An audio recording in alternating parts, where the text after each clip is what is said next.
I am a travel ambassador for Fantasy RV Tours. Fantasy RV Tours is sponsoring this seminar today, and we're going to be talking about stress-free travel and the benefits of a guided RV vacation. So before we begin, two things. If you have your cell phone on you, if you could please just put it on vibrate or silent, that would be greatly appreciated. Second question, who in here has been on a commercial caravan on a guided RV vacation before? Nobody. Now this is a first. This is great. This is a great opportunity though for us as an industry. So we're here to talk to you guys about what we actually do as an industry, because there is a lot of myths and misconceptions out there. First thing we want to talk about is where we go. So most RV tour companies are going to go to the lower 48. They're going to go to Alaska, Mexico, Canada, even overseas, where you don't have to bring your RVs. We take care of that for you, so you don't have to worry about that. And also, some RV companies have member-only tours, if that's an interest to you. So for instance, if you own a Tiffin or a Winnebago, or if you're FMCA or a Good Sam member, ask those questions to the tour company that you're thinking about going on. But again, why we're here today is really to talk to you guys about what we do and get rid of some of those myths and misconceptions. So we're going to kind of do this a little bit backwards. I'm going to give you some reasons why you don't want to, or why you wouldn't want to go on an RV vacation. First thing we want to talk about though is what it is really about. It's definitely freedom. You have the freedom to do whatever you want to do, and that's one thing I want to drive home right out of the gate is it's your vacation. It's no different than you going on a cruise or going to an all-inclusive place. It's your vacation. So remember that, okay? We're going to bring you to some of the most highly sought-after destinations around the world and around our country. We're going to give you an experience of a lifetime. That's what we do. And again, it's a real vacation, but RVing is a lifestyle, right? Any full-time RVers in here? Not a one. Oh, 1, 2, 3. That's awesome. That's awesome. How many RV owners in here? Okay, so that's good. We got that. All right. If not, this is the place to be and buy your RV. No problem. So let's talk about what a caravan is. A caravan is a group of like-minded people like yourself going to a destination. You meet at a rally point and you travel from place to place to place with another group of people with yourself. So it could be 22 guest rigs and 2 ambassador couples. There's a wagon master and a tail gunner. Wagon master leads the group, the tail gunner's in the back of the group, making sure that you're safe and secure, okay? And we're gonna get more into what they do a little bit later. But the first thing I wanna do is let's talk about why you wouldn't wanna go on a RV vacation. I'm gonna give you a word that you probably never heard about, you've probably never seen, but you probably have thought it. Caravanophobia. These are reasons why you probably wouldn't wanna go on a caravan. So the first thing is the strangers. Most of us that are camping, we usually do it with your family, maybe by yourselves. You're going to be going with a group of people. You're going to be meeting 46, 48 new people on day one. That's intimidating to some people. I can tell you this. On day one, you meet these people, you become lifelong friends with them. I can guarantee you that. Because you're going to travel with them for 2 weeks, a month, maybe up to 2 months. You get very close to those people. And we make it really, really easy to get to know one another. So trust me. So don't worry about the strangers. How about rookie RVers? Everybody's got that story of you're sitting back in your RV and you see this brand new 45-foot Winnebago Grand Tour backing into this 46-foot spot. And you just sit back with your beer, your coffee, and you just laugh at him because he's doing this 10-point turn and 15-point turn, and you're saying, that'd never happen to me, right? Because we're all professional campers, right? And if you really want to see a rookie RVer, rent the movie RV with Robin Williams. And that'll give you a real good perspective of a rookie RVer, right? This next one is tricky, and I'm going to use this term very, very loosely. I'm going to say older people, right? I'm going to give you my wife and I's perspective of what older people are in our minds. We were very fortunate to retire at a young age. 5 years ago, we've been full-timing for 5 years. We decided to take a year and a half off of our corporate lives and travel the country. We sold our 2 houses and we came from Connecticut, and we decided we really want to do Alaska, but we want to do this right. So we signed up for a tour. So we just left our home. We were all excited. Took us about 10, 12 days to get out to Coeur d'Alene, Idaho. That's where we were meeting our group. Well, we got to like Montana, and we started thinking, and we're saying to ourselves, you know, there's not a lot of people our age that can take 2 months off. And there's probably going to be a lot of older folks on this trip. I think we made a horrible mistake. Well, I can tell you this. After about 3 weeks with these people, these so-called older people, they put us to bed every night. We were exhausted, and these guys just wanted to keep on going. So it doesn't matter if you're 40 years old or 80 years old. When you're on a vacation, whether it's a cruise or a caravan or all-inclusive whatever, we're all teenagers. So don't worry about the older folks. How about socials and potlucks? You ladies in the crowd, you want to go on vacation to cook for other people, right? Sounds like a lot of fun to me. I mean, I'm not a cooker, so. But no, we don't do that as an industry, all right? You don't want to get involved in going and having a big thing of having to cook for people. You're on vacation. You should be treated like you're on vacation. So don't worry about that. Rigid schedule. This is another one.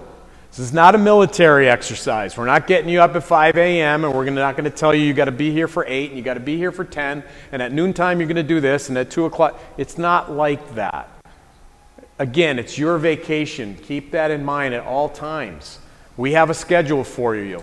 You're going to have plenty of downtime. You're going to have time to go off on your own. You're going to have time to do the things and explore areas that you want to explore, maybe with just you and your spouse.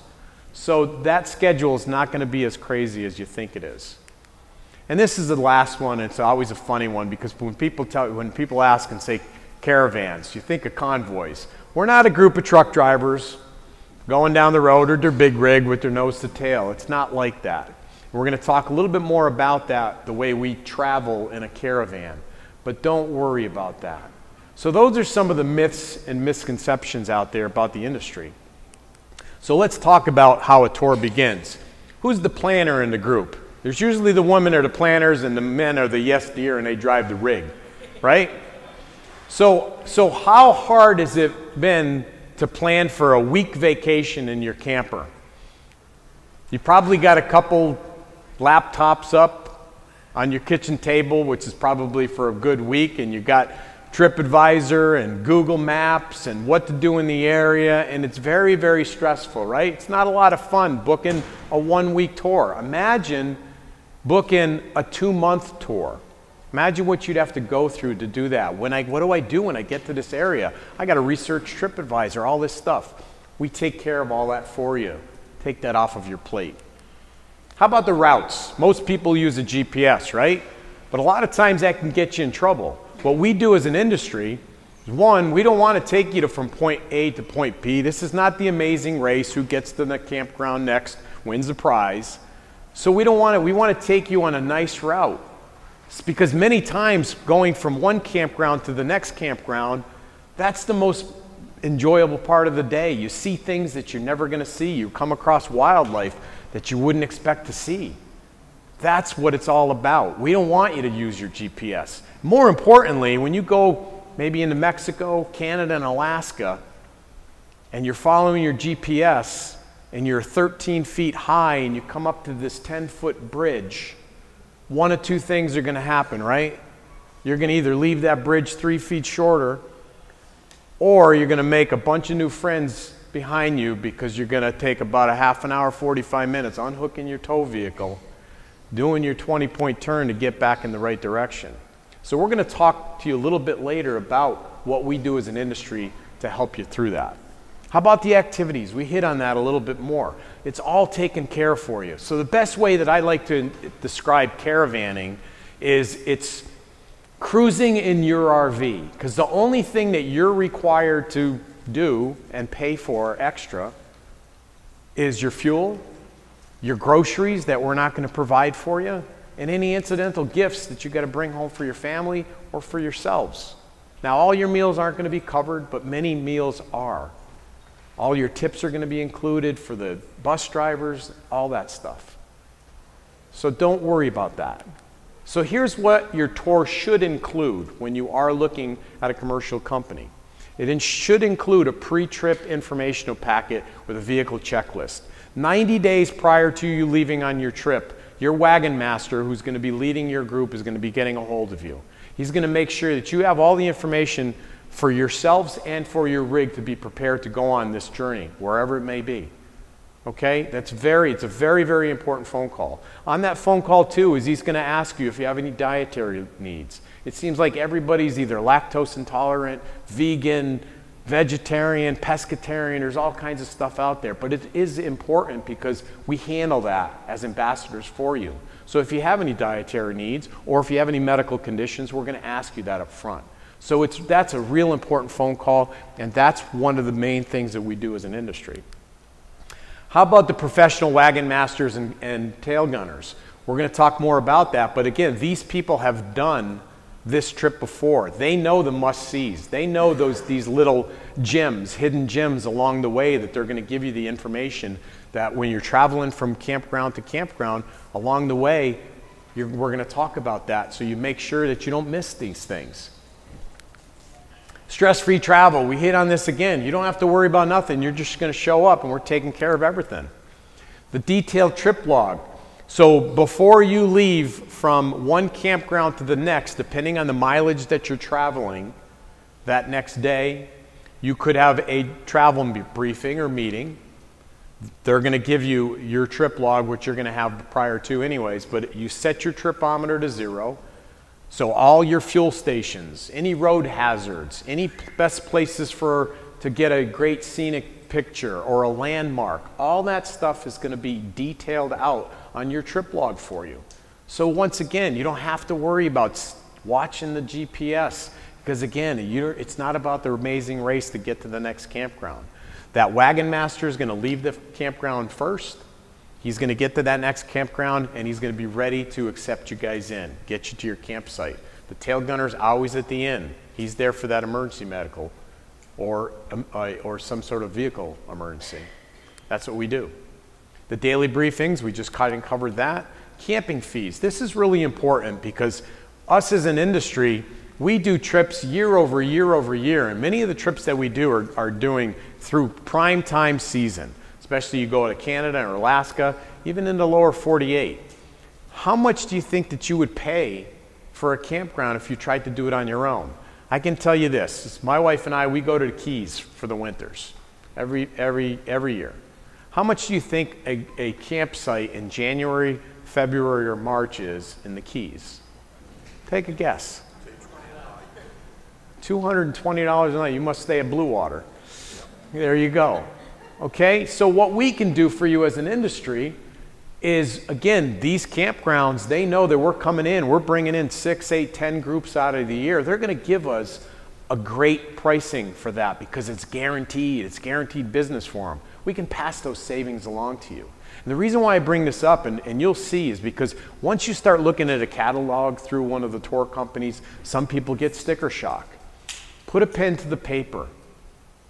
And you'll see that most times it's cheaper to go with a caravan company than it is to do it on your own. Never mind the time that it's going to take you to plan this whole vacation. And your time is valuable, right? Everybody's time is valuable. How about activities and selected meals? Again, everything is included. The bus drives to pick you up at your campsite. The access to the events that we're taking you to are secondary to none. You don't have to worry about it because we're constantly improving our trips year over year over year, and we're doing what the guests want.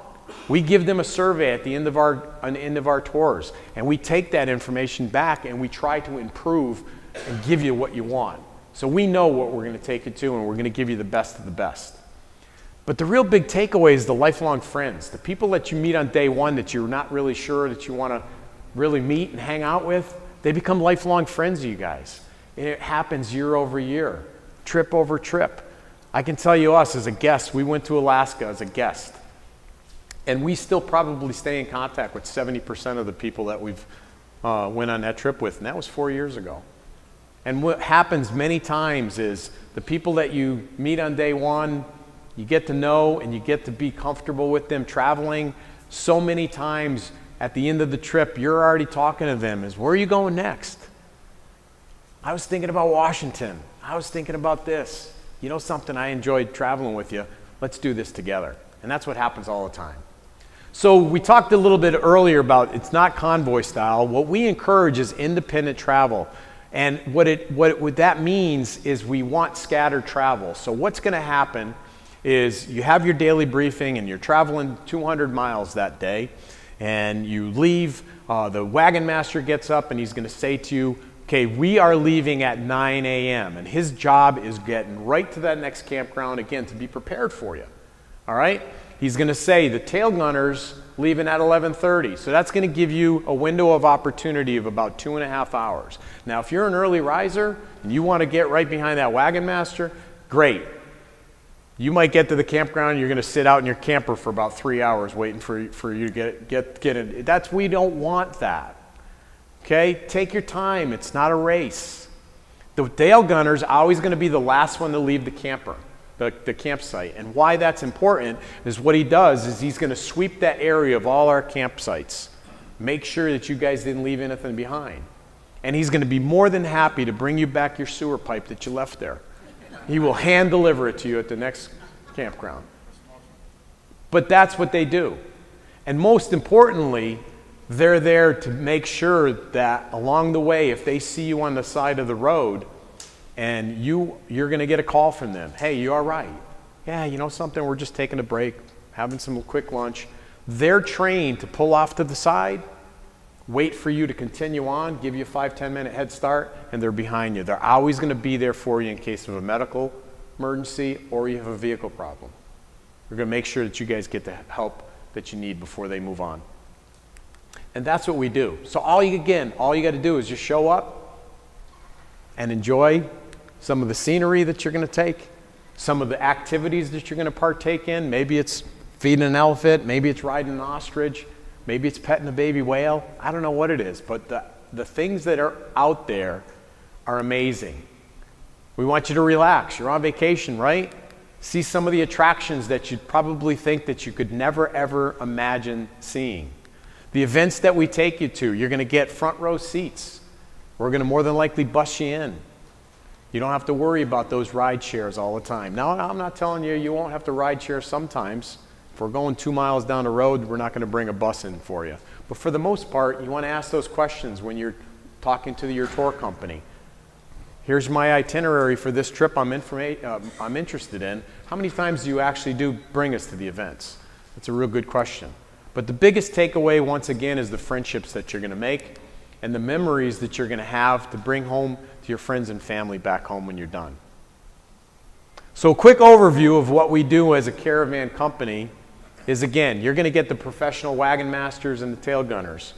You got people that have done these tours before. They're there to assist you in every need, 24/7.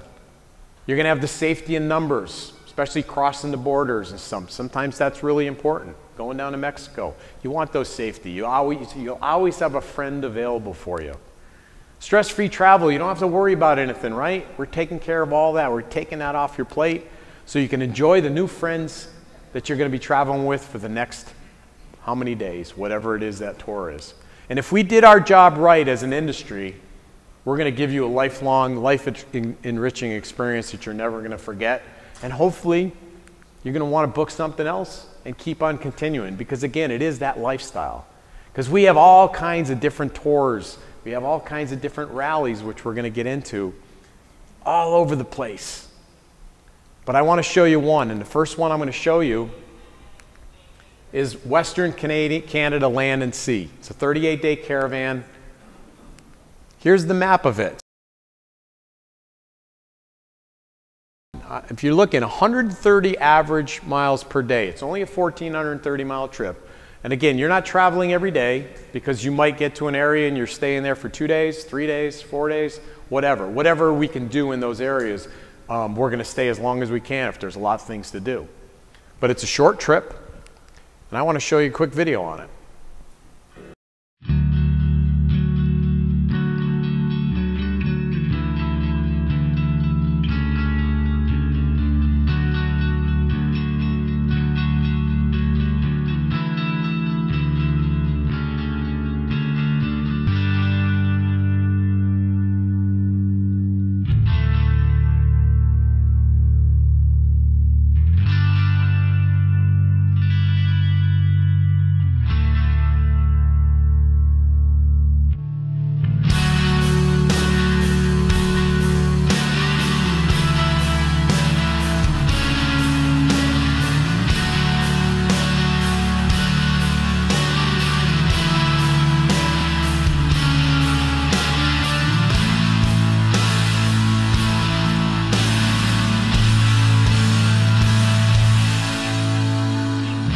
That last picture of Lake Louise doesn't know justice, I can tell you that. It's the only word that can describe Lake Louise is stunning. And the Canadian Rockies, if that is not on one of your bucket lists, you want to go put that on your bucket list, because it is absolutely gorgeous, clean, and it's just, the scenery is, and the wildlife is just amazing. Here's the highlights of this. 67 events and or meals. That's almost 2 per day. Remember what I talked to you about earlier, is it's sometimes a lot cheaper to go to with us instead of doing it on your own. Put a pen to the paper to that and think about that. Okay, a lot more. Anything that's included in our trip is pretty much everything. There's very few optional activities. Typically the only optional activities we kind of do is sometimes fishing, because not everybody goes fishing. But that's just one of the places that we go to. One of many. Most tour companies have 70 different destinations to offer you, all kinds of different dates. So when you are looking into your tour company and say you're not a full-timer and you only can travel from April to September and you can only do 2 or 3 weeks at a time, sit down with them and they'll plan that vacation for you for a destination that you want to go to. And that's what a caravan is. So the next thing we're going to want to talk about is a rally. So the difference between a rally is, a rally, same thing, but you're going to celebrate an activity or a specific celebration destination, like the Albuquerque Balloon Fiesta. It's like maybe a festival. Calgary Stampede, New York City Rally. Once you get to that destination, you're there for the 5, 6, 7, 8, 9 days. It's not as long as a caravan. Many times you're going to get set up in, we'll have a hospitality tent set up for you for that event, only for our guests. Those are going to be a lot more than 22 guests. Sometimes we'll bring 40. Albuquerque Balloon Festival, we bring over 200 guest rigs through that 2-week period. But the biggest thing that we can do as an industry for you is the access to the event that you're going to.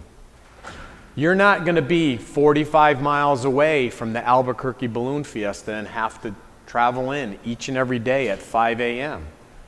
We set up campgrounds for you right there, right at the event. So you wake up in the morning with your coffee and you're watching this balloon go over your head. That's the huge takeaway that we can do for you, that you can't do it. And if you tried to do, like for instance, the Balloon Fest on your own, I don't know if anybody has been here on air or tried to do it. You just can't, you can't book it. You can't do it. You got to go with one of us. But really, again, the big takeaway is the access that we give you. We got rallies all over the country. Again, we got some on the East Coast. We got a bunch of them on the West Coast. We even go into Calgary, again, including the Calgary Stampede. But many times when you are going to that festival or the event, your RV company, your tour company is going to set up a campground directly for you. So ask those questions when you're in the booth. Ask those questions. I'm going to show you a couple quick rallies, most popular ones. The first one is on the West Coast, and that's the Pasadena Rose Bowl Parade. It's so special. I've watched the Rose Parade since I was a little child, and the idea to actually work on a float and then see the work you did go down, you know, the boulevard is really fabulous. I mean, we painted a bedroom in our house, but we've never applied poppy seed and crushed coconut and crushed rice and macaroon to letters. It's a celebration of tradition. A lot of credit goes to the determination to carry it on. I come here to thank all of you for the support that you have for the use of music and music in our school. Welcome to the 126th Rose Parade. It takes an entire year to build them. They're not just trucks covered in paper mache like in community parades, and every single inch needs to be covered with organic material. If you've never done this before, you will always want to do it if you do it. Has anybody been to the Rose Bowl Parade? Just one person. So how cool would that be to be part of building that float where you could call back home and talk to your friends and family and say, hey, you got to check out this float that I was part of building. It's an experience of a lifetime. You're never going to be able to do that again. So I want to show you one on the East Coast. It's Kentucky Derby Run for the Roses. This is one of our most popular rallies on the East Coast.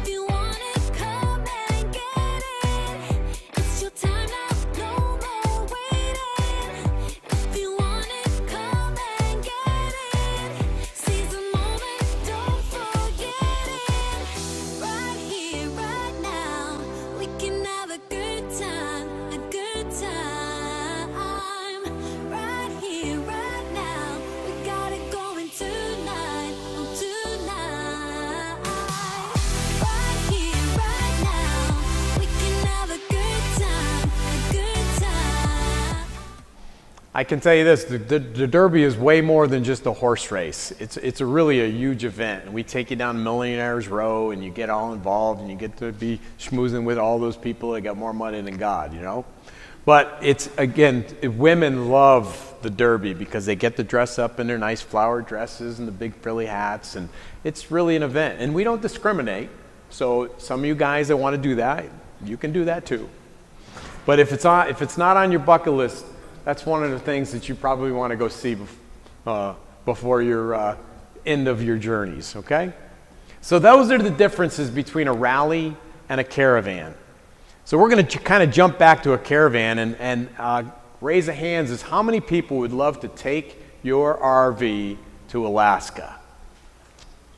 That's pretty much the way it is. Most people in all of our audiences at all of our seminars, 70–80%, that's like their big bucket lister. So what you're going to want is you want to sit down with your tour company and find the itinerary that best suits you. And most tour companies are going to have probably 4 or 5 different itineraries for you on this. And that's really important because there's specific things if you wanted to go across the border as a group. If you're uncomfortable getting into Canada, you can book a tour that starts in the States and ends in the States. That way you're crossing the border together all the time. We have tours that start in Canada and end in Canada. Some tours that start in the States, end in Canada. There's something for everybody. The one we're going to talk to you about today is the 48-day Heart of Alaska. And this starts in Dawson Creek, British Columbia, works all the way up, and what you're going to see up here is what's called the Heart of Alaska, and that's the must-sees, the Denalis, the Palmers, the Homers, Sewards. Those are the places that when you get to Alaska, that's where you want to spend your time at. So all of the tours going to Alaska, make sure that those must-sees are on there, right? This happens to be 4,791 miles. On average of driving is 208 miles per day. So once again, you might be traveling back-to-back days, but you might be getting to one place and you're staying there like a Denali for 4 days. So let's go to Alaska. First thing is you get your rendezvous point. This is where you're going to meet for first time, face-to-face. You're going to meet your wagon master and your tail gunner. There's some work to be done from there. You're going to meet all your new family of friends that you're going to be traveling with for the next 48 days.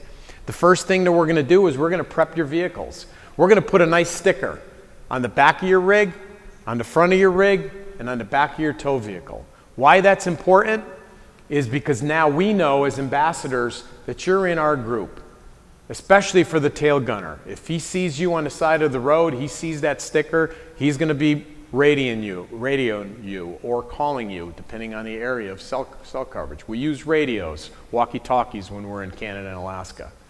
He's going to check and make sure you're okay. If you need help, he's going to be there for you. And he's trained to not leave until you have the help needed, whether it's a medical emergency or a vehicle problem. So the first stop here is with your new family of friends. You're at mile marker 0 of the Alcan Highway. And there's a lot of questions about the Alcan Highway, and I can tell you this. The roads to Alaska are no different than the roads that we probably travel here. I'm from the Northeast. Anybody traveled through New England? Good God. How about Route 10 going to Texas? There's a couple sections in Alaska that it's not the Amazing Race.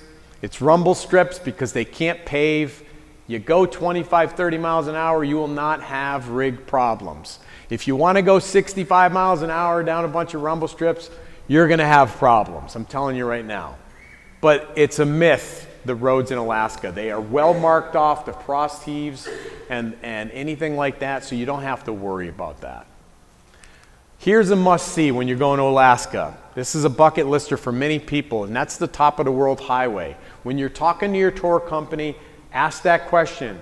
Is my tour to Alaska, is that going to cover the top of the world highway? Am I going to be able to take pictures like this? If that's important to you, make sure you get on the tour that's going to take you there. But the first stop, getting into Alaska, you've done the top of the world highway, we're going to get into Chicken, Alaska. All 15 people, depending on if it's the summer, I think it gets up to 35 people. But Chicken, Alaska. Anybody in here know why Chicken, Alaska became Chicken, Alaska? Why they named it? Well, this is a ptarmigan. This is the state bird of Alaska. Many of the people in ptarmigan couldn't say ptarmigan, and they couldn't spell ptarmigan. But they said, this looks like a chicken to me, and I can say chicken and I can spell chicken. So let's name our town Chicken. And that's how Chicken became Chicken. Another thing about Alaska, if you're not there for fishing or wildlife or something like that, you're in the wrong place in the country. Any fishermen or women in here? This is where you want to go. You're going to be fishing right off the Homer Spit in the Kenai Peninsula. Maybe get some baby halibuts. These are babies. Or some salmon. We're going to have a fish fry or a fish bake right on the Kenai Peninsula in Homer, fishing capital of the world. But really, what you're going to Alaska for is the wildlife, right? You want to see some great pictures. You're going to see some whale. You're going to see some moose. How about our little furry friends in the water? But really, everybody wants to see is bear. You're going to see black bears walking along the road, right in front of you.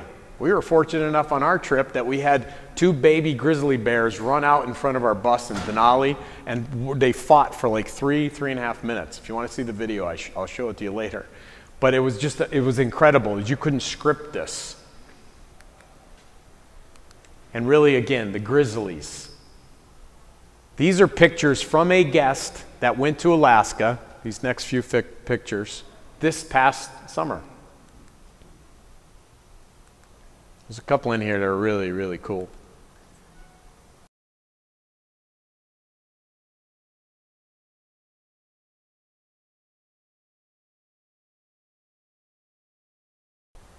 But to me, it's the eagles. This is just one majestic bird. I just love American eagles. And that's Alaska. Any cruisers that went to Alaska? So I can tell you this, cruising to Alaska, you see Alaska. You see a great coastline. You see some nice cities along that coastline. When you go in your RV to Alaska, you're living Alaska. And that's a huge difference. You're seeing the interior part of Alaska. But unfortunately, with all tours and all rallies that we do, it's time to take that sticker off your rig and you have that farewell dinner. And remember back on day one when you were unsure of meeting those people that you were going to be traveling with for a month and a half? There's a lot of crocodile tears going on that night, I can tell you that. And many times, you're making plans to travel again with these people. This is what happens on every tour and rally that we do as an industry. So guaranteed, when you're going to that booth and you're talking to that tour company about a tour that you're interested in, know these.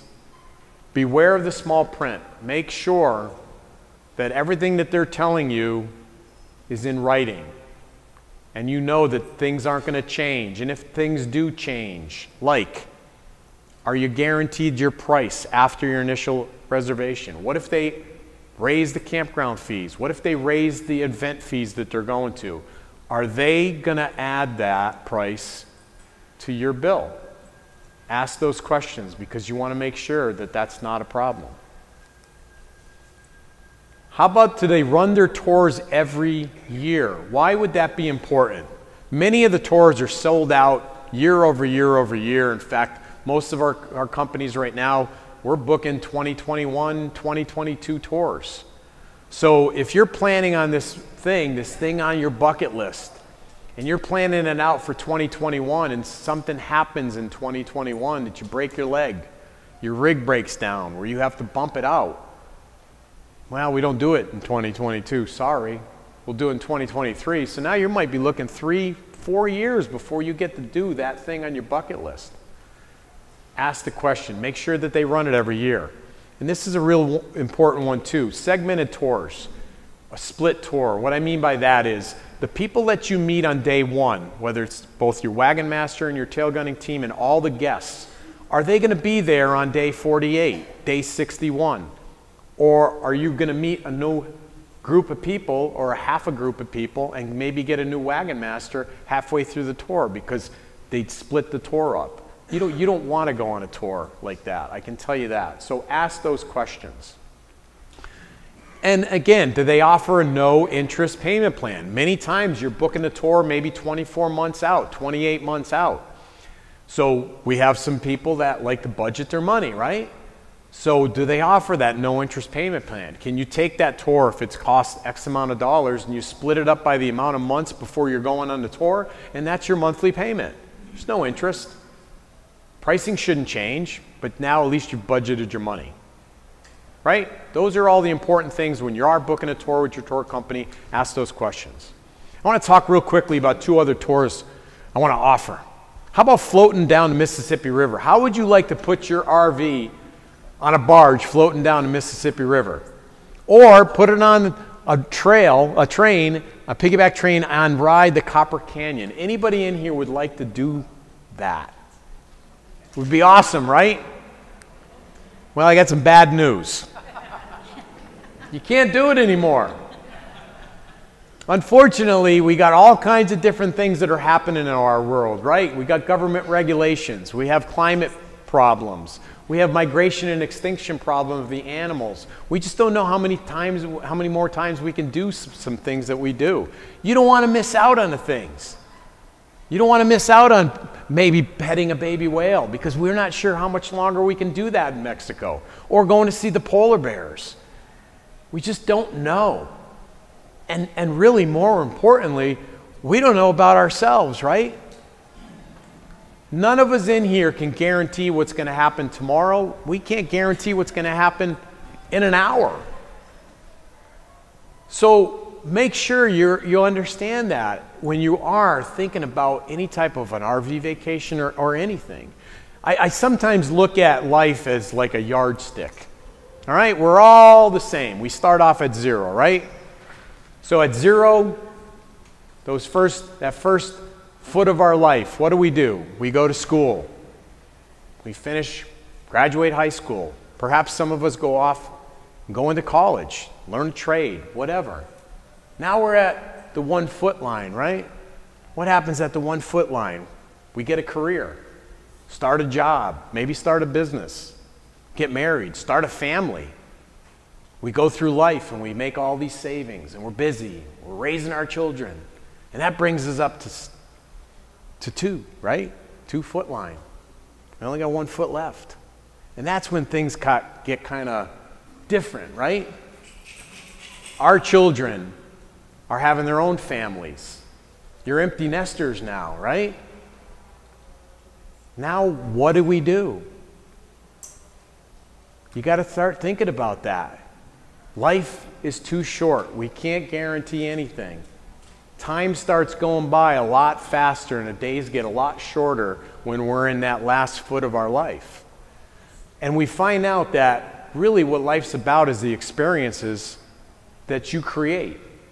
And that's what it's about. I don't know about you, but I am going to create as many experiences that I can before I hit that 3 foot line. I would suggest that you guys do the same, because you do have choices. And you're always going to have that wedding. You're always going to have your grandchild's graduation. You're always going to have something to hold you back. I can tell you this, is you guys have earned the right. We've all earned that right And you're going to find out that your children and your grandchildren will make plans around your plans. That's the way it works. So if you have something on your list that you want to accomplish before you hit that 3-foot mark, get it done, because you just don't know what tomorrow's going to bring. So with that, I'm going to open it up to some questions. Hopefully I have some answers. Yes? Are there any trips where you couldn't take pets? The question is, can you take pets? Absolutely, but there are a couple. Any overseas trips you cannot take. So South Africa, Scandinavia, anytime you're going overseas, like Africa, the pets would be some good food for the lions. But yes, pets are, I would say probably 70% of our guests take pets. Any other questions? Yes. Some tour companies will offer like your way tours, and what that means is pretty much the camping, you'll get a minimal list of activities and things to do, and then it's a la carte, it's all on you.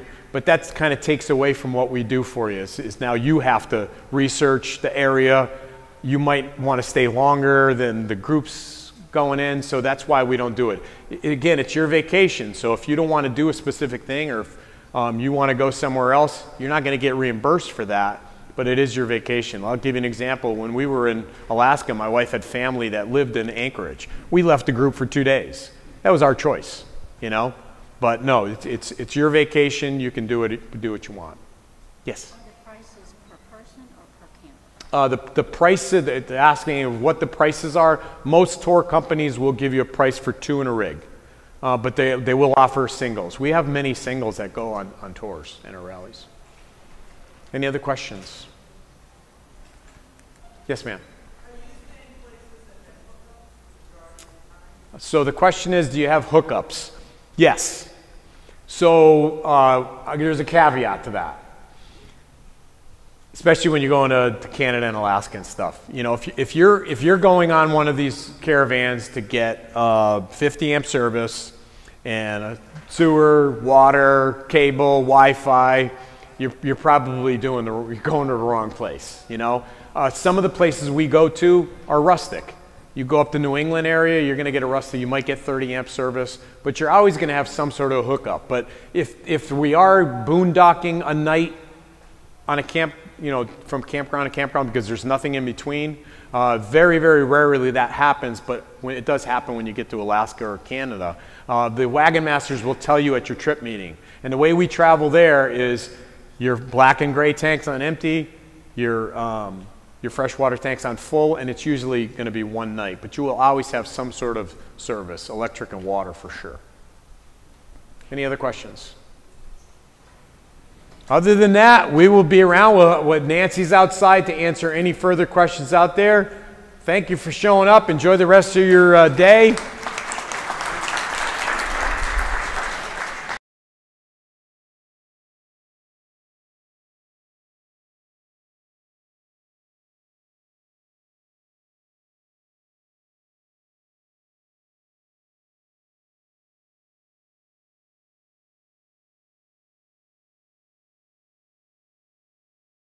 Hi, we're Ricky and Debbie Betts. We went on the 48-day Heart of Alaska tour this year, and we just wanted to share some of our experience with you.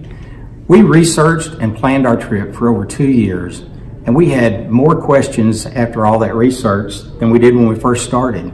We really were worried about where would we stay and was fuel readily available.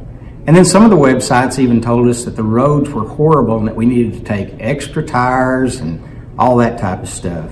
So about that time, Debbie finds an advertisement for a fantasy RV tour, and we decided to check them out. After we did, we found out that they provided places for us to stay. They took care of letting us know where fuel would be available, and surprisingly enough, the price was even cheaper than what we could have done it on our own. Yeah, and after booking the tour, the trip became a lot less stressful and a lot more manageable for us, because we only had to get to the rally point and then home again after the tour was over. But we still were worried about the roads. Well, that's true because of all the things we had read, but we actually found that the roads were better, much better in Alaska than what we thought they would be. As a matter of fact, we traveled on worse roads in the lower 48 than what we did in Alaska. Yes, we did. We also spent our 47th wedding anniversary in Alaska. It was great to spend the day with all of our new friends. Yeah, those are friends that we've made for a lifetime, and when we think about those friends and spectacular views, I'm ready to go back. Are you? I certainly am, anytime. Thank you, Fantasy. Hi, I'm John. I'm Carol. And we just returned from a fantasy RV tour called the 61-Day Alaska Ultimate. Yeah. What a trip that was. God, it was fabulous. We really enjoyed it. We did so much. I mean, we had no idea it would be so much fun. But you know what, our friends always said, why in the world would you sign up for such an expensive trip? You could do it yourself so much cheaper. Well, me being a numbers person, I used my spreadsheet, and every day I logged in, I kept track of all the campgrounds, the activities, the excursions, the meals, everything. And I added it all the way up, and by the end of the trip, if we had done it on our own to do the same exact stuff, would have cost $75 more than what was the price of the trip. I think Fantasy lost money on this trip. I don't know how they could do it. But you know what? That didn't include the convenience and the joy of having a wagon master and a tail gunner. Tour guides, definitely. Yeah, they were wonderful. Yes. All the planning was done for us. We didn't have to worry about a thing. We'd pull into a campground. I didn't have to jump out and go register at the office because the wagon master would be right there flagging us in saying, oh, you're in site number 23. It was fabulous. You couldn't ask for a more wonderful trip. She always does the planning, and so this was like a no-brainer to do this, you know. It was so easy. Carol, would you do it again? Oh my gosh, yes. Got to figure out the next trip. Yes, yes. Which one we'll go on. It was great. And we've made friends for a lifetime. Yes. We got to check and see what other trips the other people are going on. Yeah, see what we can do. For sure. It was great. Thank you, Fantasy. Thank you, Fantasy.